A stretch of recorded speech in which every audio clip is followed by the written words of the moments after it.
Good morning. আবার ফিরে এলাম তোমাদের যে অংশ চলছিল, মানে আগের ভিডিওতে যে পার্টটা দেখেছো, আজকে তার পরবর্তী অংশ নিয়ে। তো আগের ভিডিওতে তোমরা দেখেছো কোষে দেখি 6.1-এর চক্রবৃদ্ধি সুদের অঙ্ক। সেখানে তোমরা 10 পর্যন্ত অঙ্কগুলো করে নিয়েছো। আজকে আমরা 11 থেকে 15 পর্যন্ত অঙ্কগুলো কিভাবে করতে হবে, তথ্যগুলো কিভাবে বিশ্লেষণ করতে হবে, তো সেইটা আমরা দেখে নেব। আমি আবারও বলছি, আগেও বলেছি, অঙ্ক যদি শিখতে হয় অঙ্কের ভাষাটা কি বুঝতে হবে।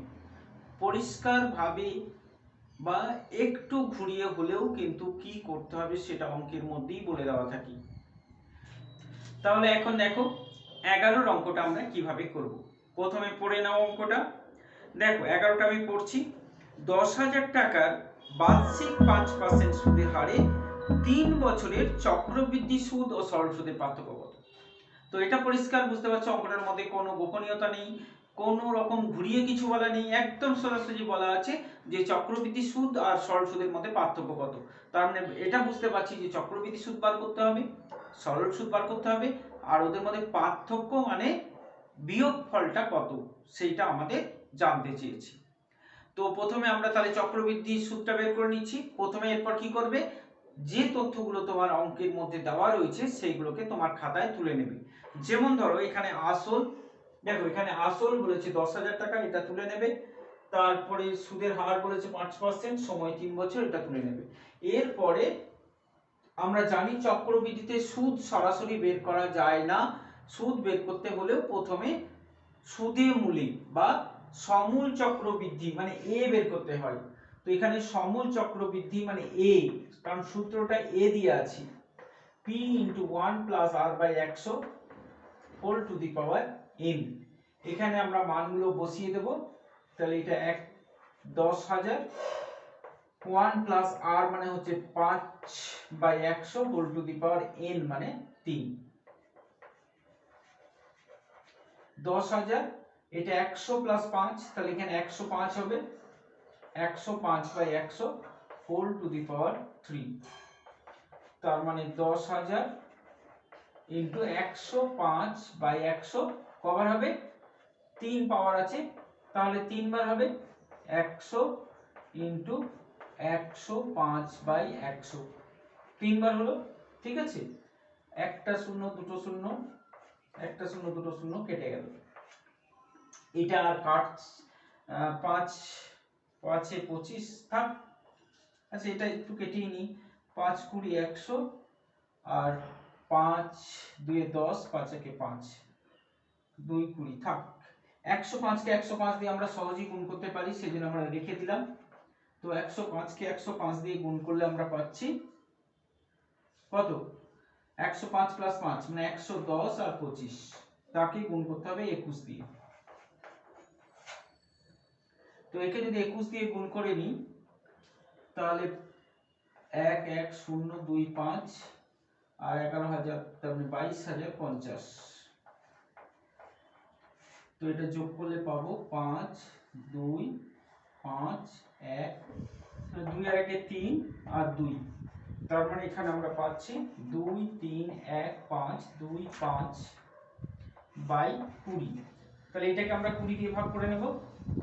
এটা 20 দিয়ে ভাগ করলে আমরা পাচ্ছি, তো 20 দিয়ে ভাগ মানে একটার তো শূন্য আছে, তাহলে এই শূন্যটাকে বাদ দিয়ে আমরা এখানে যদি একটা দশমিক মনে করতে পারি, তাহলে 2 দিয়ে ভাগ করে নিচ্ছি। তাহলে 2 দিয়ে ভাগ করলে পাচ্ছি, দেখো তাহলে 2 দিয়ে ভাগ করে আমরা পাচ্ছি 2 1 2 3, তাহলে 2 1 2 11 হচ্ছে, 5 2 10, 15 হচ্ছে, 7 2 14, আর 12 হচ্ছে, 6 2 12, তারপরে দশমিক 2 2 4 আর 5 2 10। তো এইটা পেলাম আমরা চক্রবৃদ্ধি সুদ। তাহলে চক্রবৃদ্ধি সুদ হবে, ও সরি, এটা পেলাম আমরা এ, এ মানে হচ্ছে সুদে আসলে। তাহলে চক্রবৃদ্ধি সুদ, সুদে আসলে পেয়েছি আমরা 1 1 5 7 6.25। এখান থেকে বাদ দিতে হবে আসল মানে 10,000 টাকা।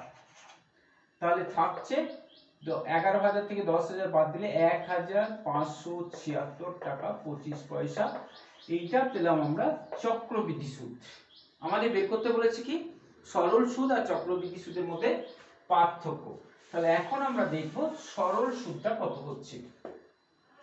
এবার দেখো সরল সুদ, এই সরল সুদের অঙ্ক আমরা আগের চ্যাপ্টারে করে এসেছি। আমরা জানি সরল সুদ থেকে সরল সুদের সূত্রটা শুধু সুদ সরাসরি বের করা যায়। তাহলে সরল সুদ মানে আই ইকুয়াল টু হচ্ছে পি আর টি বাই 100। এখানে পি মানে হচ্ছে 10,000, আর মানে হচ্ছে 5% সুদের হার, আর টি মানে 3 বছর সময় বাই 100। দুটো শূন্য কেটে গেল, 5 3 15 0 0, তার মানে 1,500 টাকা।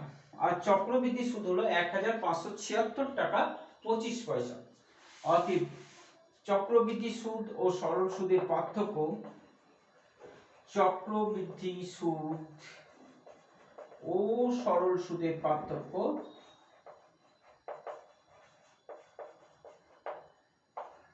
কত হবে? 1,576.25 থেকে 1,500 টাকা বাদ।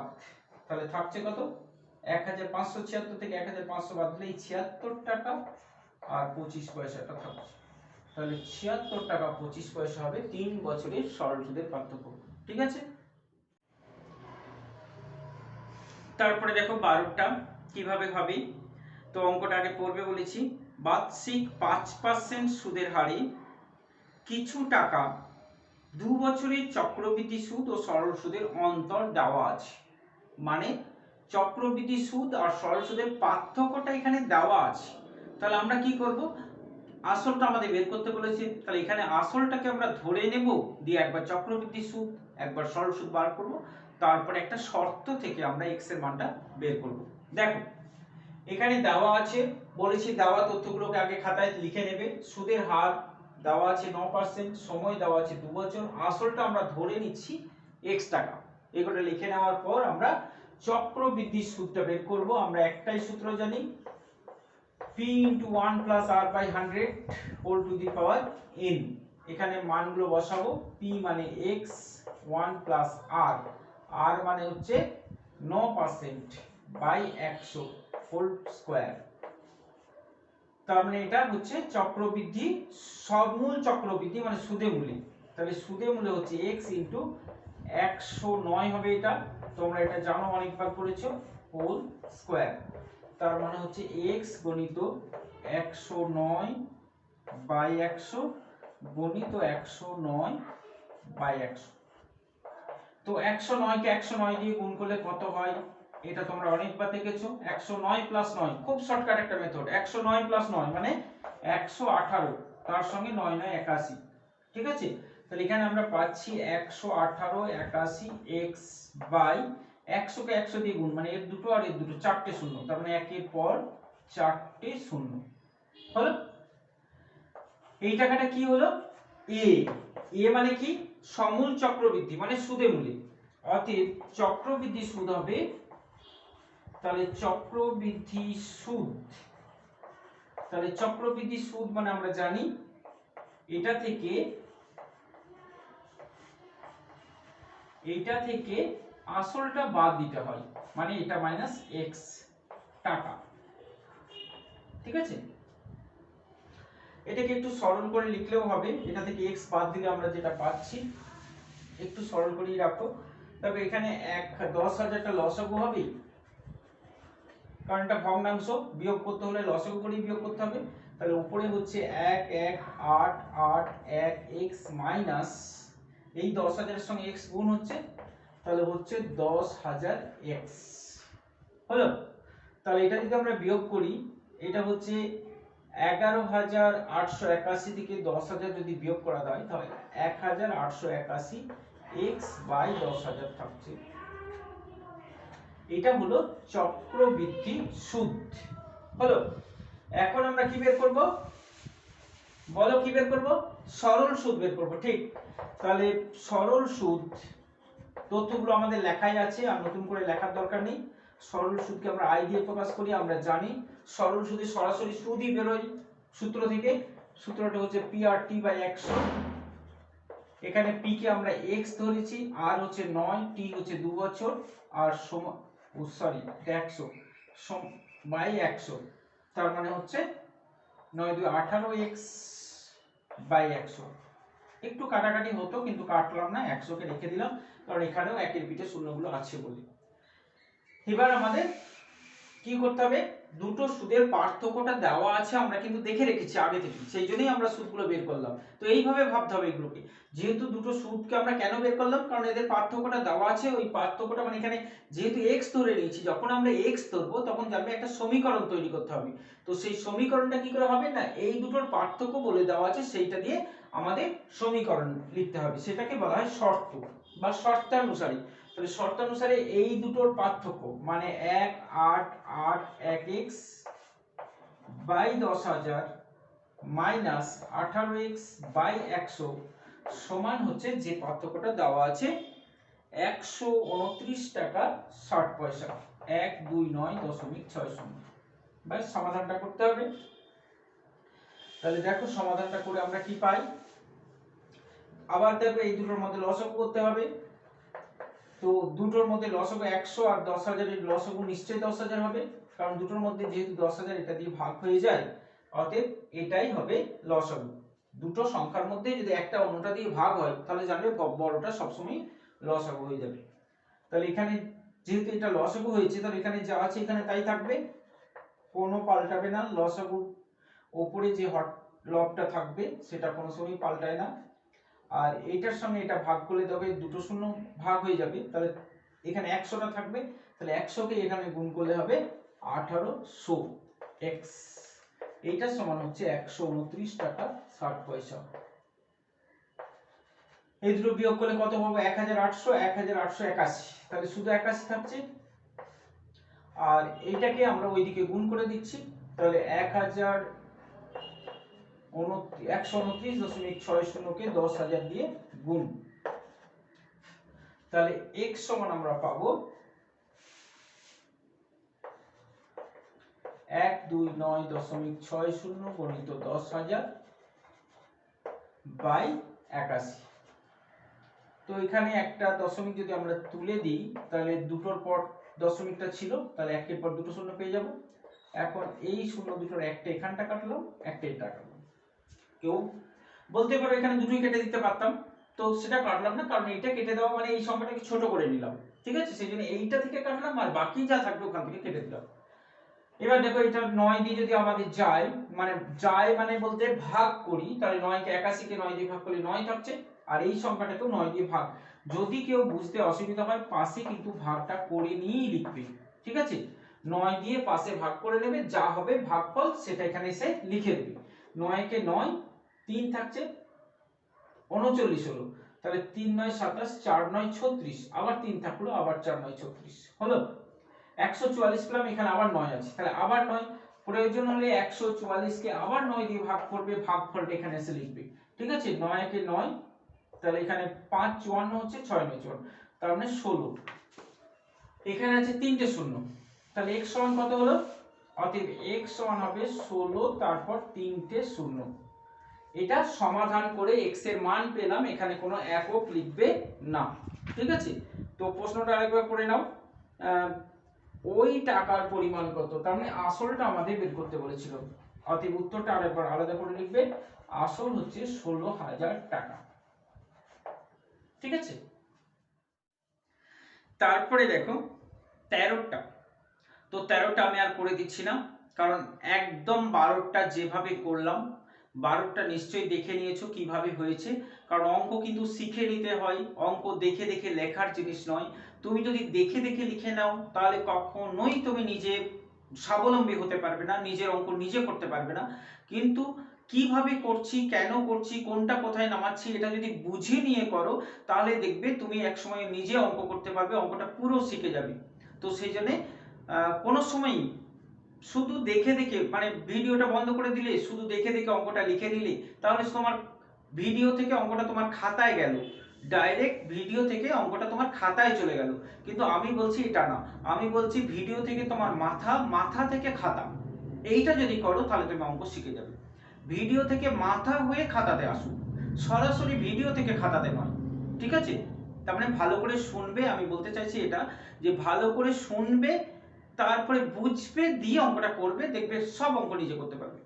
তো একইভাবে একদম 13 অঙ্কটা 12টা যেভাবে করেছি, যেভাবে বলেছি, সেইটা একদম হুবহু 12র মতো করে সংখ্যাগুলো নিশ্চয়ই পাল্টাবে। তো সংখ্যাগুলো পাল্টিয়ে 13 অঙ্কটা নিজে করতে পারবে। তারপরে দেখো 14 পর অঙ্কটা আগে।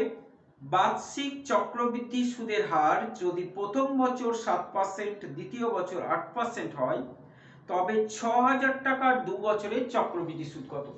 তো এখানে আসল কত? 6000 টাকা। আগে বলেছি তথ্যগুলোকে খাতায় তুলে নেবে। আসল হচ্ছে 6000 টাকা, সময়টা হচ্ছে 2 বছর, আর সুদের হারটা হচ্ছে 7% প্রথম বছর, আর 8% হচ্ছে দ্বিতীয় বছর। এই যে দুটো বছর, 2 বছরে 2 রকম সুদের হার আছে। তো এই রকম অঙ্কগুলো একটু লক্ষ্য রাখবে, দুটো বছরে 2 রকম সুদের হার আছে। তো এই ক্ষেত্রে আমাদের ফর্মুলাটাকে একটু যদি চেঞ্জ করে লিখি তাহলেই হয়ে যাবে। কিছু না, আমরা জানি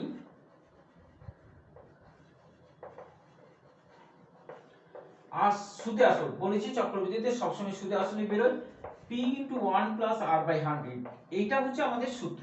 যেহেতু সুদের হারটা দুরকম রয়েছে, আসলটা তো একই আছে, তো এইটাকে আমরা r1 দিয়ে আরো একটা r2 বসিয়ে সূত্রটাকে লেখা হয়। মানে একটা r1 একটা r2 দুবার, ওই যে স্কয়ারটা ভেঙে গেল, এটা একটা এটা একটা। যেহেতু সুদের হারটা একই থাকলে এখানে এটাও যদি r হতো এটাও যদি r হতো, তাহলে তো এটা r² হয়ে যেত, তাই না?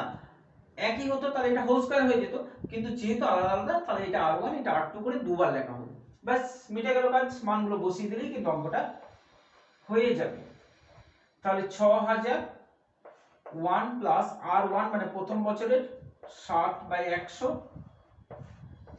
1 প্লাস দ্বিতীয় বছরের 8/100,